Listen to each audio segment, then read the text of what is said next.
Bismillahirrahmanirrahim. Alhamdulillahirabbil alamin wal aqibatu lil muttaqin wala udwana illa 'alal zalimin.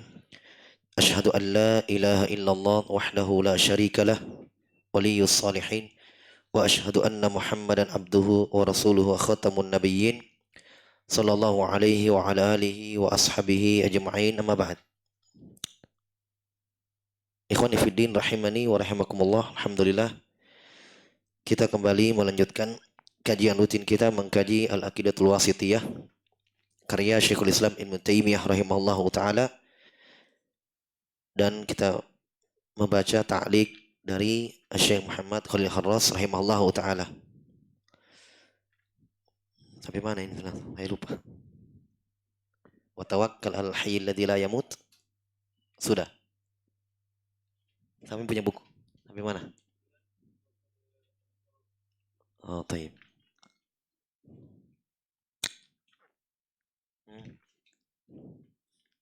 Allah musta'an, saya lupa. Kemarin lalu libur. Tahtal ayat yang mana? Di bawah ayat yang mana ini kita?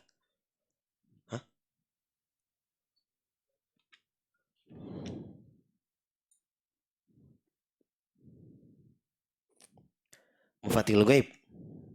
Taib. Kita masih di dalam ayat-ayat yang menyebutkan sifat ilmu untuk Allah Subhanahu wa taala. Ibnu Taimiyah rahimahullah membawakan beberapa ayat, di antaranya firman Allah Subhanahu wa taala dalam surah Al-An'am, wa indahu mafatihul ghaibi la ya'lamuha illa huwa wa ya'lamu ma fil barri wal bahr wa ma tasqutu min waraqatin illa ya'lamuha wala habbatin fi dhulumatil ard wala ratabin wala yabisin illa fi kitabim mubin. Allah berfirman, di sisi Allah mafatih. Mafatih itu jamak dari miftah, kunci. Ya. Di sisi Allah kunci-kunci yang gaib, la ya'lamuha illa huwa. Tidak ada yang mengetahui itu kecuali Dia, Allah Subhanahu wa taala. Dan Allah tahu apa yang di darat dan di laut, barri wal bahr. Wa ma tasqutu min waraqatin illa ya'lamuha. Tidak ada daun, selembar daun yang jatuh kecuali Allah tahu jumlahnya, jatuhnya di mana. Wala habbatin fi dhulumatil ard, dan tidak ada biji yang ditanam di dalam kegelapan malam. Maksudnya biji yang dimasukkan ke dalam kegelapan tanah. Wala ratabin wala yabisin illa fi kitabim mubin. Tidak ada yang kering dan yang basah, yang basah dan yang kering, kecuali seluruhnya sudah ada di dalam Lauhul Mahfuz.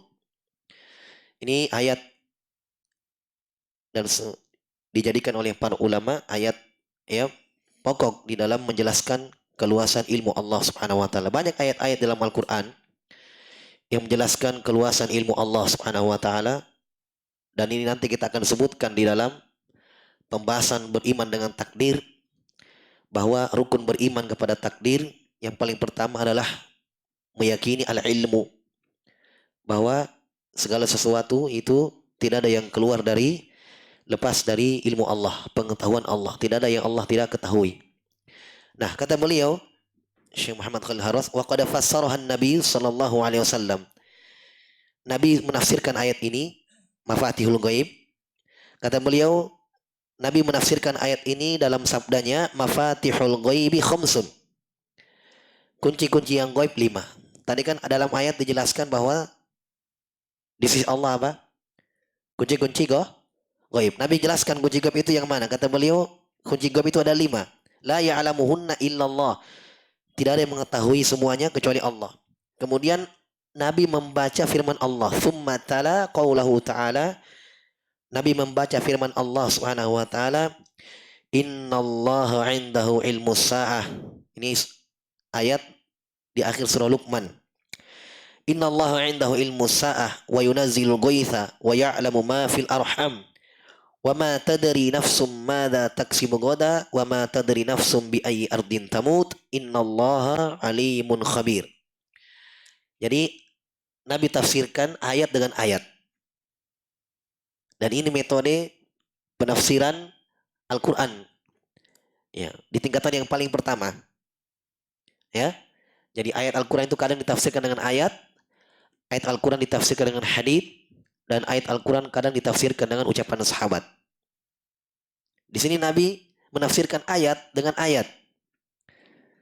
Jadi kata Allah, wa indahu mafatihul ghaib, di sisi Allah kunci-kunci yang gaib. Nabi katakan kunci gaib itu ada 5. Kemudian Nabi membaca firman Allah dalam surah Luqman. Kata Allah, sungguh Allah Subhanahu wa taala di sisinya lah ilmu sa'ah, ilmu tentang hari kiamat. Ini satu. Yang kata Allah mafatihul ghaib, kunci-kunci gaib. Pertama, ilmu tentang hari kiamat. Kapan datangnya? Kapan tegaknya hari kiamat itu? Dalam Al-Quran kata Allah, yas'alukan nasu anis sa'ah. Qul innama ilmu indallah. Kata Allah, mereka bertanya kepada Muhammad tentang hari kiamat. Katakan kepada mereka ilmunya hanya kepada Allah. Di dalam hadits Jibril, ya kan? Jibril bertanya kepada Nabi, akhbirni anis sa'ah. Nabi menjawab, mal mas'ulu anha bi'alamin sa'il. Tidaklah yang ditanya terlebih paham daripada yang bertanya.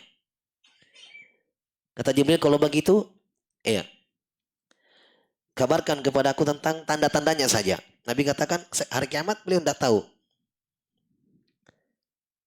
Kata Jibril, kabarkan kepada saya, kalau begitu tanda-tandanya. Ini menunjukkan bahwa Nabi tidak tahu perkara gaib ini. Ya, ilmu tentang hari kiamat. Kemudian kata Allah, wa yunazzilul ghaib. Mafatihul ghaib yang kedua kata Allah, Allah Subhanahu wa taala menurunkan hujan. Berarti kunci gaib yang kedua ini apa? Tentang hujan. Tentang apanya hujan? Hah? Mungkin ada yang bertanya, Ustaz, BMKG bagaimana? 1 bulan sebelum sudah di... Tahu tidak BMKB jumlah tetesan hujan yang jatuh? Tidak. Itu pun cuma mereka melihat tanda-tandanya. Kadang benar, kadang tidak. Kadang mereka perkirakan ternyata yang datang cuma hujan kecil. Mereka katakan besar. Jelas ya? Dan itu bukan perkara gaib lagi. Dan itu ada termasuk hal-hal yang Allah nampakkan. Orang-orang dulu mau lihat arah angin itu dengan bintang. Ya kan? Tidak ada kompas, tidak ada jam, tidak ada matahari. Kalau mendung, mereka lihat dengan angin. Iya. Dengan lihat arah angin dengan menggunakan bintang. Dan inilah fungsi bintang. Itu Allah nampakkan. Itu bukan perkara gaib lagi. Makanya dalam Al-Quran Allah jelaskan fungsi bintang. Wabin najmi hum yahtadun. Dengan bintang mereka mengambil petunjuk jalan. Kira-kira dari mana kira-kira mereka tahu ini bintang ini arahnya ke sana. Bintang ini kiblat di sana. Coba. Kalau dilihat kan seperti perkara gaib kan. Tapi itu bukan perkara gaib. Ketika manusia sudah mengetahuinya, Allah perlihatkan. Tapi tetap pada hal tersebut banyak di mana Allah Subhanahu wa taala menyembunyikannya. Tidak memberitahukan kepada siapapun. Seperti misalnya kata para ulama, jumlah hujan yang jatuh. Berapa banyak?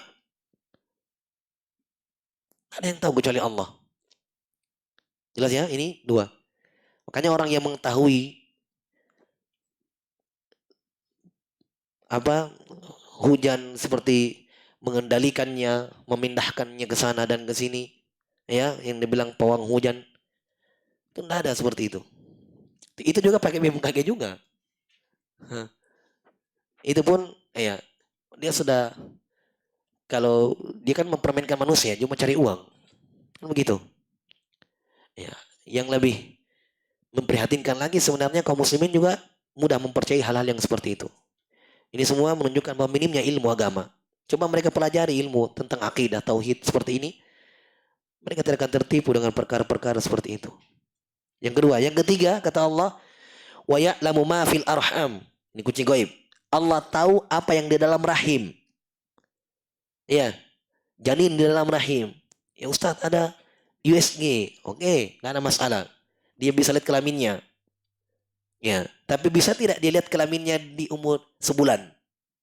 Nah, masih segumpal daging. Belum ada ruhnya. Tidak bisa mereka lihat. Tahu tidak rezekinya? Tahu tidak mereka dokter itu tentang ajalnya bayi itu di dalam janin? Hanya Allah yang tahu. Itu pun USG-nya kadang juga ya lari juga. Kalau laki-laki itu keluar perempuan. Eh, terhalangi kelaminnya. Tidak bisa dilihat. Jelas ya? Jadi banyak perkara-perkara yang disebutkan di sini oleh Allah Subhanahu wa taala mereka tidak tahu. Kemudian yang ketiga, itu sudah yang ketiga. Yang keempat, wa ma tadri nafsum madza taksibu goda. Tidak ada satu jiwa pun yang tahu apa yang dia akan amalkan besok. Ada tidak yang tahu?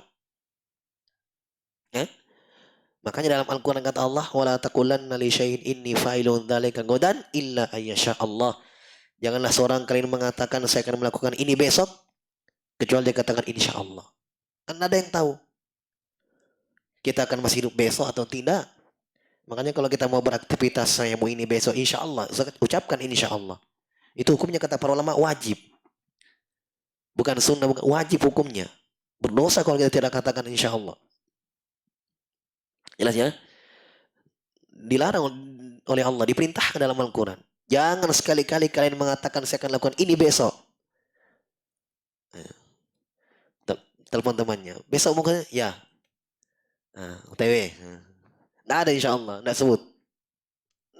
Nggak diketahui besok kita masih hidup atau tidak. Mungkin malam kita tidur. Kita nggak bangun. Allah berfirman. Allah yatawaffal anfus hina mautiha. Wallati lam tamut fi manamiha. Kata Allah. Dialah Allah subhanahu wa ta'ala. Yatawaffal anfus hina mautiha. Ia mewafatkan jiwa itu ketika dia mati. Wallati lam tamut fi manamiha. Dan Allah juga yang tetap menghidupkan jiwa dalam tidurnya. Yang tidur ini saudara maut. Maksudnya Allah yang tetap menghidupkan dia ketika dia tidur. Ya kan? Yang kata Nabi SAW tidur adalah akhul maut. Saudaranya mati. Allah yang menghidupkan dia kembali. Berarti apa? Allah juga yang mewafatkan dia ketika dia tidur. Hati-hati. Ya kan? Bisa tidur tidak bangun-bangun. Kata Allah subhanahu wa ta'ala dalam surah Al-An'am juga. Sudah, keempat. Yang kelima. Wa ma tadri nafsum bi ayyi ardin tamut. Tidak ada jiwa yang tahu di bumi mana dia mati. Ada yang tahu ajalnya ini, ajal di sini. Ya, ajal. Kalau yang sebelumnya tadi kegiatannya besok dia melakukan apa, enggak ada yang tahu. Kalau ini yang terakhir ajal. Kita tidak tahu di bumi mana dia, kita tidak tahu di bumi mana kita meninggal. Mungkin kita meninggal di atas pembaringan, di atas kasur, di pinggir jalan, mungkin kita tidak tahu. Dan kata Nabi SAW, Allah Subhanahu wa taala kalau ingin mematikan seorang hamba, ya, mencabut nyawanya, itu Allah Subhanahu wa taala akan membuat dia pergi ke satu tempat. Itu hadits sahih. Jadi kata Nabi SAW ketika seorang itu ajalnya pada hari itu, dia akan pergi ke satu tempat. Ya, jadi kalau misalnya dia ajalnya di kasur, maka dia akan pergi ke situ. Karena cuma Allah yang tahu di tempat mana, di bumi mana kita akan meninggal. Ruh kita keluar. Ya kan? Ada yang sedang safar. Ada yang sedang di atas laut. Bahkan ada yang sedang di atas pesawat. Di atas udara. Itu hadits sahih. Jadi kalau safar berdua. Makanya dua safar itu coba lihat. Karena siapa tahu ini perjalanan terakhir kita dalam safar. Yang ternyata kita mau safar betulan. Safar kepada Allah Subhanahu wa taala. Subhanalladzi sakhkhara lana hadza wa ma kunna lahu muqrinin wa inna ila rabbina lamunqalibun. Coba doanya safar coba antum baca. Segala puji bagi Allah yang telah menundukkan bagi kami ini laut dan darat. Ya. Dan hanya kepada Allah kita kembali. Ya kan? Dua safar itu. Baik. Ini kata Nabi SAW menafsirkan mafatih al-ghaib. Ditafsirkan dengan surah Luqman. Kata Allah, Allah tutup dengan dua namanya. Innallaha alimun khabir. Dialah Allah subhanahu wa ta'ala alimun khabir. Maha mengetahui, ini nama Allah. Yang kedua nama Allah khabir. Sudah kita sebutkan sebelum makna khabir. Apa makna khabir? Ilmu juga. Hanya bermakna mengetahui sesuatu dengan detail. Ya, khabir. Jadi alimun, khabirun itu mirip mananya. Bermakna ilmu, mengetahui sesuatu. Hanya lebih dalam makna khabir. Khabir itu pengetahuan terhadap sesuatu dengan rinci dan detailnya. Paham? Itu khabir. Dan di antara nama Allah Al-Khabir. Al-Khabir. Yang maha mengetahui segala sesuatu. Kemudian wa qad dallatil ayatanil akhiratan, dan ayat yang terakhir, yang dua ayat terakhir, yang mana itu wa ma tahmilu min untha wa la tad'u illa bi ilmi. Dalam surah Fatir Allah berfirman, tidaklah ibu yang sedang mengandung, ya, dan tidaklah dia melahirkan kecuali dengan ilmu Allah. Jelas ini ayat yang sebut setelahnya. Kemudian yang terakhir yang Ibnu Taimiyah sebutkan, lita'lamu annallaha ala kulli syai'in qadir wa annallaha qad ahata bi kulli syai'in ilma. Agar kalian tahu, ini ayat ini sebenarnya ada sebelumnya, itu tentang penciptaan langit dan bumi. Ketika Allah Subhanahu wa taala sebutkan penciptaan langit dan bumi dalam 6 hari, Allah tutup dengan firman-Nya, lita'lamu, agar kalian tahu bahwa Allah Subhanahu wa taala maha mampu terhadap segala sesuatu, dan ilmu Allah, wa annallaha qad ahata bi kulli syai'in ilma, ilmu Allah melingkup segala sesuatu. Kata beliau, dua ayat yang terakhir tadi tentang ibu yang hamil dan dia melahirkan dengan ilmu Allah. Kata beliau, ala annahu subhanahu alimun bi ilmin huwa sifatun lahu. Ini penting ini. Sekarang setelah beliau sebutkan faedah-faedah ayat, sekarang beliau sebutkan beberapa akidah ahli sunnah dan bantahan terhadap ahlul bidah. Perhatikan baik-baik. Harus butuh fokus ini. Jangan bingung. Jadi ayat yang terakhir menjelaskan bahwa Allah Subhanahu wa taala alimun, mengetahui dengan ilmu Allah yang merupakan sifat bagi Allah. Paham bahasanya? Paham? Tuh. Jadi Allah mengilmui semuanya dengan sifat yang ada pada Allah. Sifat apa? Sifat ilmu. Paham ya? Jadi Allah rinci dari ayat-ayat tadi yang kita sudah baca menunjukkan bahwa Allah memiliki sifat ilmu yang dengan sifat itulah Allah ketahui segala sesuatu yang rincinya. Paham? Sampai situ paham ya? Baik. Karena kita akan sebutkan nanti ya, ucapan ahlul bidah yang sangat ya mengherankan. Baik, kata beliau qaimun bidzatihi, sifat itu tegak dan ada pada diri Allah. Ada pada diri Allah. Khilafan lil Mu'tazilah, berbeda dengan orang-orang Mu'tazilah, Jahmiyah dan semisal mereka, alladzina nafau sifatihi, yang menafikan sifat-sifat Allah. Faminhum man qala innahu alimun bidzatihi. Di antara mereka ada yang mengatakan Allah mengetahui tapi dengan zatnya, bukan dengan sifat yang Allah punya. Bukan seperti keyakinan kita tadi ahli sunnah, yang merupakan sifat itu ada pada Allah, yang dengan sifat itulah Allah ketahui segala sesuatu. Kalau mereka tidak, Allah mengetahui iya, tapi dengan zatnya saja. Maksudnya apa? Allah tidak mengetahui apa-apa, karena ilmu Allah hanya ada dalam dirinya Allah dan tidak mengetahui apa-apa. Paham maksudnya? Bisa dipahami ini? Hah? Saya contohkan ya, saya dekatkan pemahaman antum.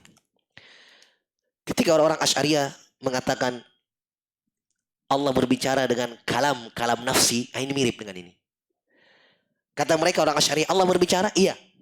Tapi kalam Allah, ucapan Allah nafsi. Yang dikatakan oleh mereka kalam nafsani. Kalam ucapan hanya ada dalam diri. Mirip dengan orang bisu. Paham? Orang bisu kan ada ucapannya tidak? Ada dalam hatinya. Ya kan? Coba dia mau makan. Ada dia ucap, hanya tidak ada suara, tidak ada huruf. Itu yang mereka namakan kalam nafsi. Paham ini? Jelas ya? Jadi mereka menganggap Allah berbicara, tapi kalam Allah hanya ada dalam dirinya. Berarti sama saja Allah tidak apa? Tidak berbicara. Nah, ucapan mereka dengan ilmu tadi seperti itu. Allah berilmu hanya ada dalam dirinya saja. Dalam artian apa? Tidak mengerti apa-apa sama sekali. Tidak ada yang dia tahu. Ilmu Allah tidak terkait dengan sesuatu maklum, sesuatu yang diketahui. Tidak. Hanya terkait dengan dirinya saja. Zatnya saja. Tidak terkait dengan sesuatu yang diketahui itu. Maklum, yang diketahui dari makhluknya. Paham? Intinya apa berarti? Allah tidak apa? Hah? Tidak mengetahui apa-apa. Jadi hati-hati, jangan terkecoh dengan ucapannya. Kadang mereka katakan Allah mengetahui, tapi ya dengan zatnya, berarti tidak tahu apa-apa. Makanya ucapan ahli sunnah, Allah mengetahui dengan sifat ilmu untuk Allah Subhanahu wa ta'ala, mengetahui segala sesuatu. Jelas ya? Taib. Wa minhum faminhum man qala innahu alimun bidzatih, qadirun bidzatih. Sifat qadir juga, sifat qudrah juga. Mereka katakan Allah qadirun bidzatih. Allah mampu tapi hanya dalam dirinya. Maksudnya apa? Tidak ada yang Allah sanggupi. Tidak ada yang Allah Subhanahu wa taala mampu lakukan. Kenapa? Karena kudrah Allah, kemampuan Allah hanya ada pada dirinya saja. Sama saja sebenarnya. Mereka tolak sifat. Hanya memang dengan pembahasan yang menipu. Ini bahasa-bahasa dari syaitan. Kata Allah, zukhrufal qawli gurura. Mereka saling mewahyukan syaitan dan wali-walinya. Dengan zukhrufal qawli gurura. Dengan ucapan indah yang menipu. Kan tidak mau mereka katakan Allah tidak mendengar. Allah seperti Jahmiyah. Tidak mau. Takut. Kalau Jahmiyah kan berani. Kalau Jahmiyah dia tidak ada. Alimun bidzati, qadirun bidzati, tidak ada. Pokoknya orang Jahmiyah mengatakan Allah tidak mengetahui, tidak mampu, tidak. Semua tidak. Jelas? Kalau Mu'tazilah halus. Dia pakai kalimat-kalimat yang sebenarnya intinya sama dengan Jahmiyah. Loh kok memang kan sama orang pencetusnya orang-orang Mu'tazilah, Wasil bin Atha itu berguru kepada Jahm bin Safwan, berguru kepada orang Jahmiyah, sama saja akidahnya. Hanya Wasil bin Atha ketika dia ambil akidah dari orang-orang Jahmiyah itu dia kalau kita bahasakan mungkin dia agak renov sedikit. Dia model sedikit. Tapi sama saja. Sama dengan orang Abu Hasan Asy'ari kan begitu juga. Abu Hasan Asy'ari yang mereka sandarkan akidah Asy'ariyah kepada Abu Hasan Asy'ari berguru kepada orang-orang Kullabiyah yang dimana notabene-nya ambil dari orang-orang Jahmiyah juga. Sama saja. Makanya kata para ulama, ini faedah ya, seluruh ahlul bidah yang menyimpang dalam asma wa sifat dikatakan Jahmiyah. Sama saja. Kenapa? Karena semuanya ambil dari Jahmiyah, semua sama. Paham ya? Jadi semua penyimpangan-penyimpangan yang terjadi dalam asma wa sifat atau ahlul bidah yang menyimpang dalam asma wa sifat namanya Jahmiyah. Kenapa? Karena orang Jahmiyah yang paling pertama menyimpang dalam asma wa sifat. Hanya di dalam ini ada lagi firqah ini, tapi sama saja dari situ asalnya. Jelas ya? Yang kalau kita lihat rantai periwayatannya, Jahm bin Safwan ini mengambil dari Jad bin Dirham. Jad bin Dirham ini mengambil dari Labid bin Asam kalau tidak salah. Kemudian sampai kepada perempuan yang menyihir Nabi SAW. Di situ yang orang Yahudi. Di situ bergurunya. Rantai periwayatannya mereka. Kepada orang yang menyihir Nabi SAW, orang Yahudi. Taib. Wa minhum man fassara asma'ahu bima'anin salbiyah. Ini juga. Ya. Di antara mereka orang Mu'tazilah ada yang menafsirkan sifat-sifat Allah dengan makna penafian, salbiyah. Jadi mereka katakan kalau dapat dalam Al-Qur'an ayat tentang ilmu Allah, mereka katakan ilmu di situ maknanya tidak bodoh. Dan tafsirkan semua sifat dengan makna penafian. Kita lihat dari mana sisi penyimpangan ucapan ini. Jadi kata beliau, sebagian mereka menafsirkan nama-nama Allah dengan makna salbiyah, makna penafian.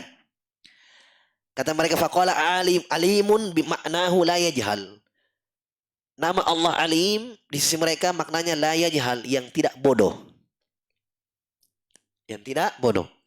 Qadirun maknahu la ya'jiz. Nama Allah Al-Qadir, sifat kudrah Allah, Allah memiliki kemampuan. Kata mereka maknanya Allah tidak lemah. Paham? Jelas ya? Disebutkan dulu. Kata beliau, ayat-ayat yang disebutkan tadi, semuanya yang Ibnu Taimiyah sebutkan, ini hujjatun alaihim, hujjah atas mereka. Kenapa? Karena Allah tidak menyebutkan sifat-sifat itu dengan bentuk salbiyah. Lebih jelasnya lagi begini. Pernahkah antum dapatkan dalam Al-Quran ketika Allah memuji malaikat, memuji para ulama dengan dinafikan bodoh dari mereka? Saya tantang antum cari dalam Al-Quran. Adakah dalam Al-Quran, saya ulangi, adakah dalam Al-Quran ketika Allah ingin memuji para ulama dengan ilmu mereka, malaikat dengan ilmu mereka, para nabi dan rasul dengan ilmu mereka, adakah penyebutan dalam Al-Quran ketika Allah memuji mereka dengan ilmu mereka? Pujiannya dalam bentuk dinafikan bodoh dari mereka. Tidak ada satupun. Semuanya disebutkan dengan ilmu yang ada pada mereka. Paham ya? Silakan lihat dalam Al-Quran. Nah, ada itu disebutkan para ulama itu orang yang tidak bodoh. Malaikat itu makhluk yang tidak bodoh. Para nabi itu makhluk manusia yang tidak bodoh. Ketika Allah memuji mereka dengan ilmu, mereka penyandang ilmu, disebutkan dengan ulama, orang-orang yang berilmu. Jelas ya? Taib. Kata beliau, faqad akhbara fiha subhana an ihatati ilmi.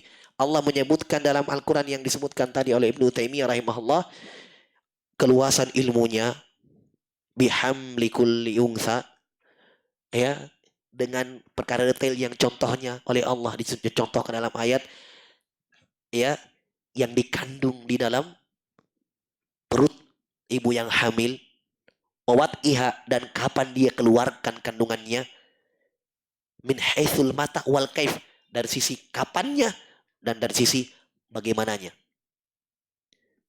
Jelas ya? Bagaimana keadaannya dia lahir, selamat atau tidak, hanya Allah yang tahu.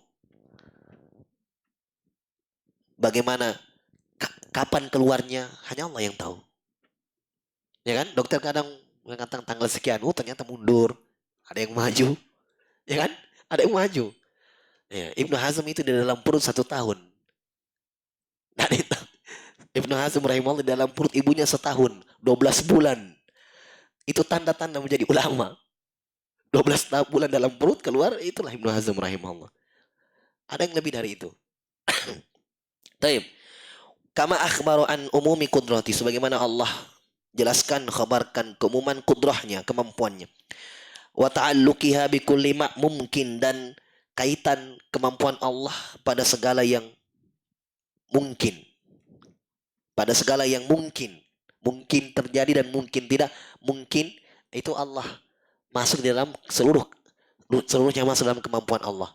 Jadi maksudnya kemampuan Allah tidak terkait dengan hal-hal yang mustahil. Hanya terkait pada hal-hal yang mungkin terjadi dan mungkin tidak. Itu mampu Allah terjadikan, mampu Allah tidak terjadikan. Itu semuanya masuk dalam kemampuan Allah. Misalnya kata para ulama, mampukah Allah subhanahu wa ta'ala menciptakan ilah sembahan semisal Allah? Tidak boleh kita bertanya begini. Jelas? Tidak masuk dalam pembahasan kemampuan kudrah Allah di situ. Kita tidak jawab tidak, kita tidak jawab juga bisa. Makanya di sini ditaklik bahwa kudrah Allah, kemampuan Allah hanya terkait dengan perkara yang mungkin terjadi, mungkin tidak. Jadi ketika Allah terjadikan, kadang juga Allah tahan, Allah tidak terjadikan. Karena Allah mampu semuanya. Mampu untuk terjadikan, mampu untuk tidak terjadikan. Paham? Paham ya? Taib. Wa nihatati ilmihi bijamil asya. Dan Allah juga jelaskan dalam ayat-ayat yang disebutkan, semua ilmu Allah mencakup segala sesuatu. Nah, kata beliau, wa ma ahsana ma qalahu al-Imam Abdul Aziz Al-Makki, dan betapa indahnya ucapan Abdul Aziz Al-Makki dalam kitabnya Al-Haidah, fi kitabil Haidah. Ini kitab sebagian ulama mengatakan tidak benar penyandarannya kepada Abdul Aziz Al-Makki. Ini kitab juga tidak ada didapat. Jelas ya? Ketika beliau membantah Bishr Al-Marisi, ini Bishr Al-Marisi ini pentolannya Jahmiyah. Pentolan orang-orang Jahmiyah. Iya. Taib. Bahkan sebagian ulama sudah menganggapnya kafir. Iya. Bishr Al-Marisi Al-Mu'tazili. Wa huwa yunadiru fi mas'alatil ilm. Ini perhatikan. Di sinilah kita tahu dari mana kesesatan ketika diterjemahkan atau dimaknakan ilmu itu dengan tidak bodoh, kudrah itu dengan tidak lemah. Lihat. Jadi ketika Bishr Al-Marisi mendebat Abdul Aziz Al-Makki rahimahullah tentang masalah ilmu Allah. Ya. Berarti orang-orang dulu ini, di zaman orang-orang dulu sudah ada orang-orang yang semacam filsafat begitu sudah ada. Hanya namanya sekarang, dulu belum ada filsafat, tapi pemikirannya sudah ada dari dulu. Ini seperti ini. Ya, falsafah. Sudah ada. Dan Allah juga pilih para pembela-pembela agama Allah Subhanahu wa taala. Tidaklah ketika muncul bid'ah, ada pembawa bid'ah, kecuali di sana pasti ada seorang imam ahli sunnah yang menyelamatkan itu, menjelaskan itu, pasti ada. Allah tidak akan pernah membuat bidah itu merata, ya, manusia semua ikut dengan bidah itu, tidak ada sunnah yang dihidupkan, itu tidak akan pernah ada. Paham? Tidak akan pernah ada. Selalu ada orang-orang yang menjelaskan kebenaran itu, selalu ada. Itu janji Allah, ya, melalui Nabi Shallallahu Alaihi Wasallam. Jadi Bishr al-Marisi didebat oleh Abdul Salam Makki tentang ilmu. Inna Allah azza wa jalla lam yamdah fi kitabihi malakan muqarraban wala nabiyyan mursalan wala mu'minan taqiyan binafil jahli anhu liyadulla ala itsbatil ilm lahu wa innama madahahum bi itsbatil ilmi lahum. Kata Abdul Salam Makki, kata beliau rahimahullah, Allah subhanahu wa ta'ala tidak pernah memuji dalam kitabnya, dalam Al-Quran, malaikat yang dekat dengan Allah, nabi dan rasul yang diutus, dan orang-orang beriman yang bertakwa, itu para ulama.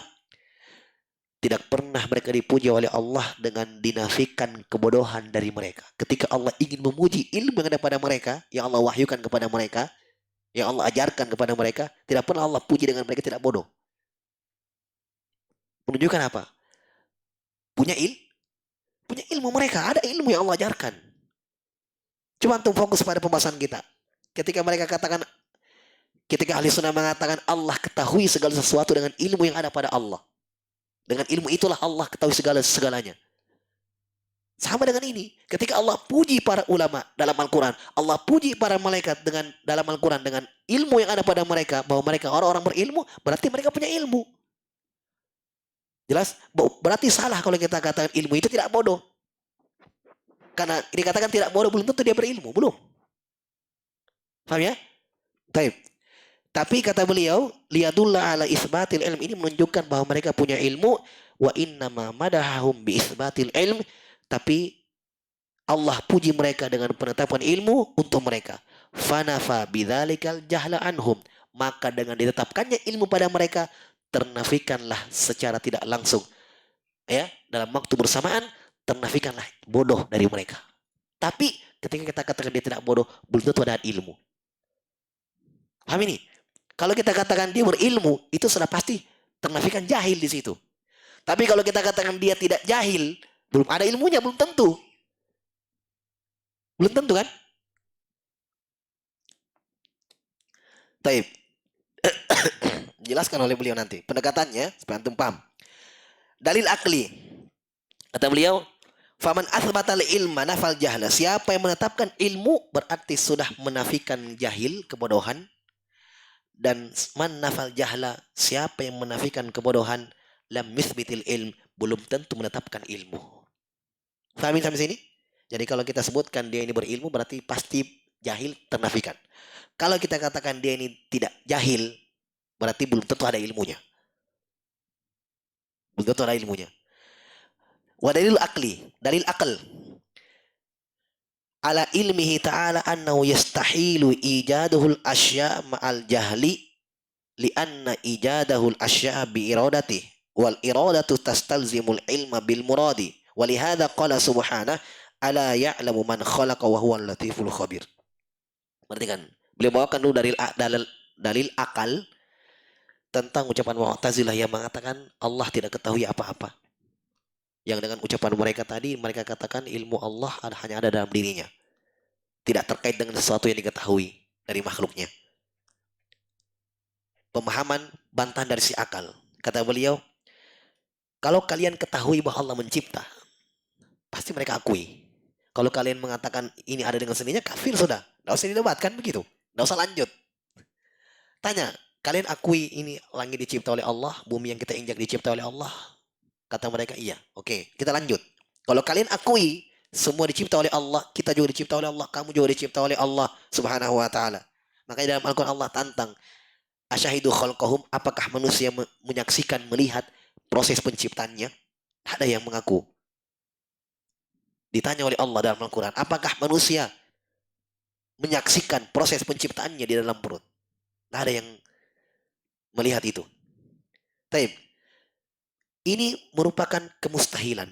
Mustahil ketika Allah ciptakan sesuatu, Allah adakan sesuatu, bersamaan dengan itu Allah tidak tahu tentang kedetailan apa yang Allah ingin ciptakan.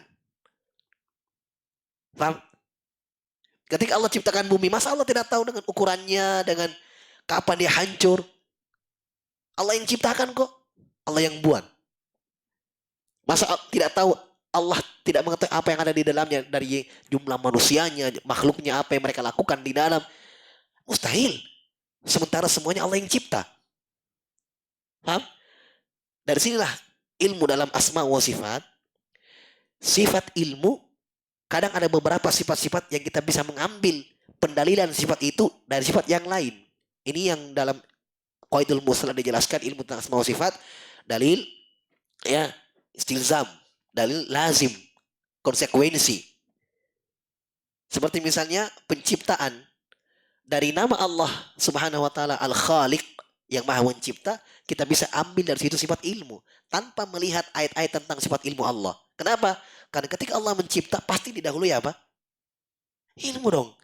Sama tukang mau bikin ini, pasti dia sudah tahu apa yang akan dia buat. Ya kan? Dia sudah siapkan alat-alatnya, nanti dia sudah pikir sekian nanti tingginya, sekian ukurannya. Karena dia yang buat. Paham ya? Taib, ini yang beliau sebutkan dari sisi akli. Taib, kata beliau li'annal ijadahu al-asya' bi iradatih, karena Allah adakan sesuatu itu dengan iradahnya Allah. Dengan keinginan Allah. Wal iradatu tastalzimul ilma bil murad. Masya Allah. Dan keinginan itu, iradah, mengharuskan ilmu dengan apa yang diinginkan untuk dilakukan. Jelas ya? Terkait dengan ilmu, apa yang akan dilakukan. Bil murad, yang diinginkan. Walihada qala subhanahu, oleh karena itu kata Allah, ala ya'lamu man khalaqa wa huwal latiful khabir. Masya Allah, Allah gandengkan sifat penciptaan dengan ilmu. Karena memang saya mengharuskan. Kata Allah, ala ya'lamu, tidakkah dia ketahui, tidaklah manusia itu mengetahui bahwa man khalaqa, siapa yang mencipta itu Allah Subhanahu wa taala, dan dialah Allah Maha mengetahui, Maha lembut dan Maha mengetahui. Allah gandengkan sifat al-khabir dengan khalaq, mencipta. Berarti ini saling mengharuskan. Saling mengharuskan. Wali annal makhluqati fiha minal ahkam wal minal ihkam wal itqan wa ajibi san'ati wa daqiqil khilqati ma yashhadu bi ilmil fa'ili laha limtina'i suduri dzalik anil ghairi ilm. Beliau katakan lagi, dan pada makhluk semuanya kita saksikan ya, ada kesempurnaan, kerapian ya. Dia manusia rapi bentuknya. Makanya sampai As-Sa'di mengatakan di dalam Muqaddimah Qaidul Fiqhiyah Manzumahnya, beliau katakan bahwa di situ beliau jelaskan tentang sifat kemampuan Allah dan mencipta. Beliau sebutkan bahwa seluruh anggota tubuh kita tidak akan pernah cocok ya pada posisi yang ada sekarang. Kata Sa'di begitu. Ya. Semua anggota tubuh kita yang ada sekarang itu tidak akan pernah cocok tempatnya kecuali dengan yang kita saksikan sekarang. Coba silakan kasih pindah. Mata di belakang kah atau di sini? Di mana? Itu itqan namanya, kesempurnaan dan kerapian dalam ciptaan. Kan kalau orang berpikir ini pasti dicipta oleh zat yang punya ilmu. Ya kan? Dicipta oleh Allah Subhanahu wa taala yang Maha berilmu, mengetahui segala sesuatu. Indahnya ciptaannya karena ilmunya luar biasa. Taib. Kata beliau, dan pada makhluk ada ajibi son'ah. Ya, hal yang sangat menakjubkan di dalam penciptaan, buatan itu. Wadakikil khilqah, dan kedetailan penciptaan. Ma yashhadu bil ilmil fa'ilaha. Semuanya, seluruhnya itu menguatkan ya ilmu tentang yang menciptakan itu semua. Tanpa kita lihat, tanpa kita baca ayat-ayat tentang ilmu Allah dalam Al-Quran, cukup kita lihat kesempurnaan ciptaan Allah, kerapiannya, kita bisa menarik kesimpulan bahwa Allah Maha berilmu. Hanya ya, sekali lagi, hanya ini, inna fi dzalika la ayatil mutawassimin, kata Allah. Ini hanya tanda yang bisa diambil oleh orang-orang yang cerdas saja. Inna fi dzalika la ayat lil mutawassimin, yang punya kedalaman dalam berpikir. Orang-orang beriman saja. Jelas ya? Jangankan seperti ini, mereka saja ayat-ayat mereka tolak dengan ucapan-ucapan mereka tadi. Kalau kita cukup dengan itu, kita sudah bisa ketahui sifat Allah Subhanahu wa taala. Apalagi memang dalam Al-Quran ayat-ayat banyak menyebutkan sifat ilmu itu. Kita bisa ambil juga seperti akal, saya tambahkan ya. Kita maklumi bahwa manusia punya ilmu. Ada ilmunya kan? Ya, para nabi punya ilmu. Malaikat punya ilmu. Wa 'allama Adam al-asma'a kullaha. Nabi Adam mengajarkan semua nama-nama pada para malaikat. Ini kita akui, mereka juga akui itu orang-orang Mu'tazilah bahwa manusia ada yang lebih berilmu, ada yang punya ilmu. Mereka akui bahwa itu Allah yang berikan. Berarti sangat kurang ajar kalau kalian menafikan ilmu dari Allah sementara kalian mengetahui makhluk ada yang berilmu. Berarti makhluk lebih berilmu dari Allah Subhanahu wa taala. Kaidahnya faqidu syai' la yu'ti. Sesuatu yang tidak punya sesuatu apa-apa tidak bisa memberi. Kalau Allah tidak berilmu, kenapa Allah berikan ilmu kepada makhluknya? Faqidu syai' la yu'ti. Sesuatu yang tidak punya apa-apa tidak bisa memberi. Jelas? Banyak dalil akal sebenarnya yang membantah mereka. Baik. Kata beliau li annal makhluqat. Kata beliau limtina'i suduri dzalikan ghairil ilm. Ini semua ketika kita saksikan proses apa? Kita saksikan kesempurnaan kerapian ciptaan itu menunjukkan bahwa itu semua terhalangi kita untuk berpikir untuk mengatakan bahwa ini dicipta oleh yang tidak punya ilmu. Itu terhalangi. Kita akan katakan pasti bahwa ini yang menciptakan pasti berilmu. Kemudian kata beliau dari akal, li'anna minal makhluqati man huwa alimun. Nah, ternyata ada beliau sebutkan yang disebutkan tadi. Kata beliau, kita maklumi bersama bahwa dari makhluk ada yang berilmu dan ilmu itu sifatul kamal, sifat kesempurnaan. Falau lam yakunillahu aliman. Kalau Allah tidak mengetahui apa-apa, tidak punya ilmu, lakana fil makhluqati man huwa akmalu minhu. Berarti makhluk ada yang lebih sempurna dari Allah. Ya kan? Kita sudah sebutkan kaidahnya. Kaidah umumnya apa kemarin?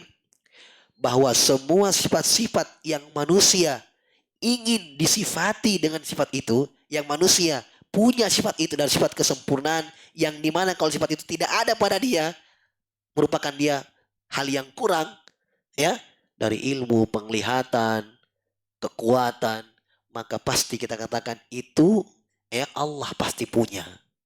Lebih berhak Allah kita sandarkan, kita sifatkan sifat itu. Demikian pula semua sifat-sifat yang manusia tidak mau disifati dengan sifat itu. Bodoh, ya, lemah. Maka Allah lebih pantas untuk kita sucikan dari sifat-sifat itu. Itu kaidahnya umum saja. Sekarang ada tidak orang yang mau dibilangkan bodoh? Orang Makassar itu saya bilangin tolok saudaranya.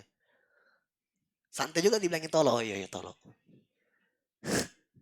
Tidak ada orang yang mau dibilang bodoh. Tidak ada. Kata para ulama, tidak usah kita lihat keutamaan ilmu dalam Al-Quran dan hadits, cukup bahwa tidak ada orang yang mau dikatakan bodoh. Berarti itu keutamaan ilmu. Ilmu itu sesuatu yang berharga. Jelas ya?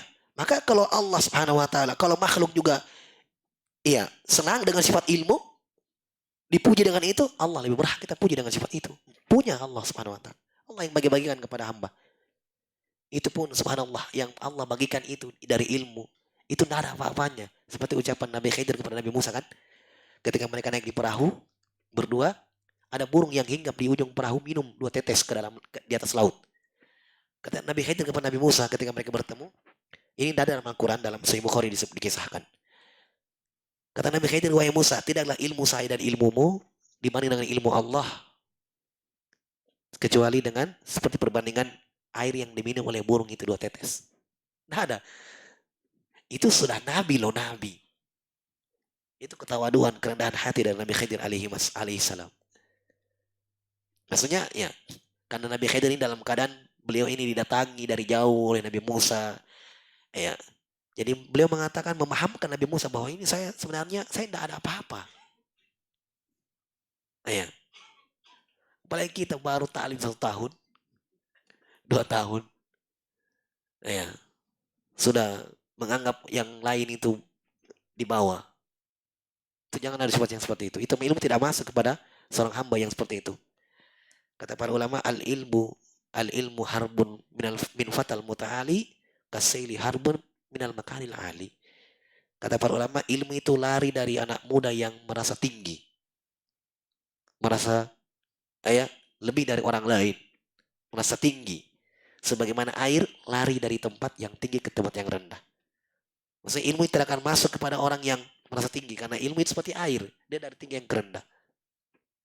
Jelas ya? Jadi jangan kita merasa cukup dengan apa yang kita ketahui dari ilmu. Kitab-kitab kita sudah selesaikan. Belum ada apa-apanya itu. Dengan ilmu Allah Subhanahu wa taala. Baik.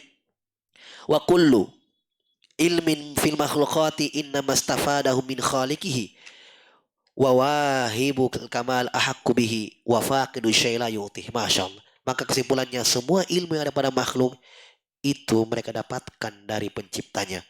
Wa wahibul kamal, dan pemberian wawahibul kamal, pemberi sifat yang sempurna itu ilmu, pemberi sifat itu hakubih, lebih berhak untuk kita katakan dia punya, karena dia yang berikan. Wafaqidu syai' la yu'tih, kaidahnya sesuatu yang tidak punya apa-apa tidak bisa memberikan apa-apa. Jelas ya? Wa angkartil falasifa ilmahu ta'ala bil juz'iyat. Sedikit lagi, orang-orang filsafat Jahmiyah, Mu'tazilah itu filsafat sama semua. Ya, saya sudah bahasakan tadi bahwa filsafat itu bahasa sekarang. Bahasa alul kalam filsafat. Ya, tapi sebenarnya dulu sudah ada filsafat juga, tapi kalau kita mundur-mundur ke belakang, ya, awal munculnya ahlul bidah itu muncul ahlul kalam. Baik. Mereka mengingkari ilmu Allah dengan juz'iyat. Juz'iyat itu perkara yang rinci. Misalnya begini. Bumi, ya. Bumi ini kata umum. Juz'iyatnya, khususnya laut, tumbuh-tumbuhannya. Kalau kita katakan dunia semua dunia ya, dunia secara umum semuanya itu umum. Juz'iyatnya, rinciannya di dalam. Paham semua? Lautnya, bintangnya, apa semua yang ada di dalamnya. Atau kita begini, saya katakan kalimat umumnya laut. Rinciannya terumbu karangnya, ikannya, ya, terus binatang-binatangnya di dalam dan seterusnya. Kata mereka orang filsafat, Allah tahu hanya yang umum. Juz'iyatnya tidak tahu. Apa tuh pahami dari situ? Allah tidak tahu apa? Tidak tahu apa? Tidak tahu apa-apa. Karena tidaklah dikatakan itu umum, pasti khusus juga. Coba datangkan apa kata yang dia umum. Kan tahu kata umum dan khusus ya, pada bahasa Indonesia kan? Umum khusus. Umum misalnya umum mobil, umum. Khususnya Toyota misalnya, merek mobil. Itu khusus. Tapi masuk dalam kata umum mobil. Ya kan? Nah, mereka ingkari bahwa Allah tahu hanya umumnya saja. Khususnya tidak tahu. Sementara makhluk ini semua apa? Semua apa? Juz'i, khusus. Apa yang tidak khusus? Dunia. Dunia masuk dalam kategori makhluk. Ya kan? Apa lagi? Jadi ucapan mereka Allah tidak tahu perkara yang rinci, khusus. Sama saja, berarti Allah tidak tahu apa-apa. Karena segala sesuatu yang makhluk itu masuk dalam kategori makhluk. Ini ucapan orang filsafat. Wa qalu innahu ya'lamul asya' ala wajhin kullin dha thabit. Sama tadi, bahwa mereka katakan Allah hanya tahu sesuatu yang umumnya. Rinci-rincinya Allah tidak tahu. Padahal dalam ayat sudah terbantah mereka sebenarnya ya. Allah ketika jelaskan biji yang ditanam, kemudian binatang yang masuk ke dalam tanah. Allah tahu semuanya. Wa haqiqatu qaulihim, hakikat ucapan mereka adalah annahu la ya'lamu syai'an. Allah tidak tahu segala sesuatu apa-apa.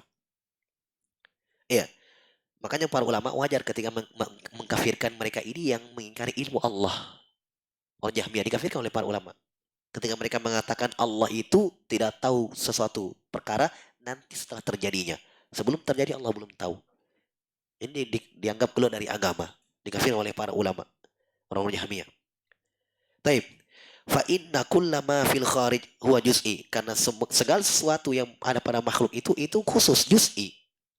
Jelas? Kama ankarul gulatu fil qadariyah minal qadariyah ilmahu ta'ala, sebagaimana diingkari oleh orang-orang ekstrimnya orang qadariyah ilmu Allah Subhanahu wa taala. Tadi yang saya katakan bahwa mereka tidak menganggap Allah itu tahu sebelum terjadinya sesuatu. Taib. Kama angkarat al-gulatu minal qadariyah ilmahu ta'ala bi af'alil ibad. Mereka ingkari tentang ilmu Allah pada perbuatan hamba. Jadi ketika hamba berbuat, entah itu ketaatan atau kemaksiatan, Allah tidak tahu dengan perbuatan hamba. Apa yang dilakukan.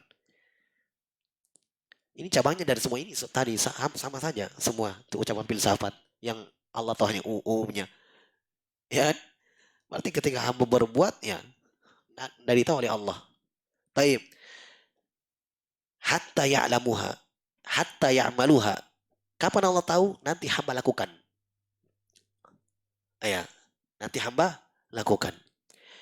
Tawahuman minhu anna ilmahu bima biha yufdi ilal jabar. Karena mereka menganggap kalau Allah tahu sebelum terjadinya berarti kita akan masuk ke dalam kesesatan jabriyah. Maksudnya kita terpaksa berarti karena Allah sudah tahu dengan apa yang kita lakukan. Lalu kita terpaksa melakukannya. Karena mereka tidak mau berpahaman seperti Jabriyah yang mengatakan kami terpaksa. Ini kan Jabriyah. Ya kan? Yang mengatakan manusia itu tidak punya kehendak dan pilihan, terpaksa melakukannya. Jadi kalau saya maksiat, ya, qadarullah. Kalau saya maksiat, jangan celah saya. Saya ini hanya menjalani takdir. Hanya menjalani keinginan Allah. Ya betul, kamu jadi potong lehermu, dipenggal juga, takdir Allah juga. Ya kan? Seperti ucapan Umar bin Khattab ketika pencuri itu di zamannya. Ditangkap, dia katakan, jangan kamu celah saya mencuri dengan takdir Allah. Ini sudah takdir Allah ini saya mencuri. Kata Umar, iya saya potong tanganmu sini. Juga takdir Allah juga. Semua takdir Allah, kan begitu.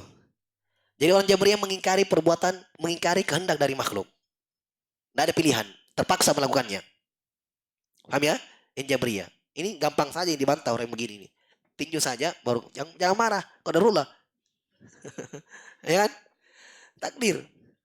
Ya, kenapa kamu tidak pergi sholat malam, kamu puasa, kamu Masya Allah, kamu jadi bertakwa, kamu katakan itu juga qadarullah. Jelas ya? Jadi tidak ada hujah dengan takdir. Tidak ada. Kalau hujah dengan takdir, untuk apa Allah turunkan Al-Quran? Allah utus Rasul. Kalau pada hari kiamat ditanya, kenapa kamu tidak beriman? Qadarullah ya Allah. Iya kan? Kenapa diutus Rasul? Untuk apa? Kalau hanya takdir dengan hujah dengan takdir pada hari kiamat. Tapi bukan itu hujah pada hari kiamat. Hujah sudah tertutup. Dengan diutusnya Rasul oleh Allah Subhanahu wa taala itu hujah. Hujah ditanya pada hari kiamat, "Madza ajabatumul mursalin?" Bagaimana kamu jawab para rasul? Itu ditanya. Jadi tidak ada qadarullah. Kamu yang tidak mau ikut pada rasul. Jelas ya? Nah, lawan dari Jabriyah ini Qadariyah. Tidak mau seperti Jabriyah, sudah. Mereka katakan kita yang beramal, kita yang tentukan, tidak ada sangkut pautnya dengan ilmu Allah. Allah tidak tahu dengan apa yang kami amalkan. Ingin lari dari situ, terjatuh dalam bid'ah yang lebih parah. Itulah orang-orang Qadariyah. Nanti akan kita rinci dalam takdir. Beberapa pembahasan setelahnya ya. Taib. Wa qauluhum ma'lumul mutlan bidarurah fi jami'il adyan, dan ucapan mereka ini ya diketahui kebatilannya dengan pasti dalam semua agama. Dalam semua agama. Ya mungkin agama yang lain mungkin tidak ada yang berpahaman seperti itu, bahwa kita ini tidak punya kehendak dalam memilih. Semua ya kita ini tidak ada pilihan. Ya kan? Karena orang masih punya akal yang waras. Masa dikasih sesuatu yang buruk di depannya ada yang baik. Masa dia pilih yang buruk dengan mengatakan, terpaksa saya pilih ini. Misalnya baygon, misalnya racun misalnya. Dengan makanan yang enak, contoh misalnya. Masa baygon saya terpaksa pilih baygon. Minum mie. Terpaksa. Tidak mungkin kan? Pasti dia pilih yang baik. Itu akal yang masih lurus. Jadi manusia punya pilihan. Jelasnya dalam Al-Quran kata Allah, "Man syafal yakfur wa man syafal yu'min." Siapa yang mau berkafir silahkan, siapa yang mau beriman silahkan. Dikembalikan kehendak pilihan kepada manusia. Tapi ingat setelahnya, inna tadana lidzolimina naron. Kami siapkan neraka bagi orang-orang yang dolim. Dipersilahkan pilih bagi Allah. Untuk Allah. Dari Allah Subhanahu wa ta'ala dipersilahkan pilih. Makanya kata Ibnu Qayyim rahimahullah, kun wahidan fi wahidin li wahidin akni sabilal haqqi wal iman. Kata Ibnu Qayyim rahimahullah, jadilah kamu satu. Maksudnya jadi hamba yang satu, tidak berpecah-pecah. Fi wahidin, dalam jalan yang sama, jalan yang satu, jalan Allah. Li wahidin, untuk Allah. Baik, selesai ya dari penyebutan eh, pembahasan sifat ilmu. Setelahnya nanti beliau sebutkan beberapa ayat yang menyebutkan sifat-sifat yang lain. Wallahu a'lam bishawab. Subhanakallahumma hamdik, asyhadu an la ilaha illa anta astaghfiruka wa atubu ilaik. Wa akhiru da'wana alhamdulillahirabbil alamin.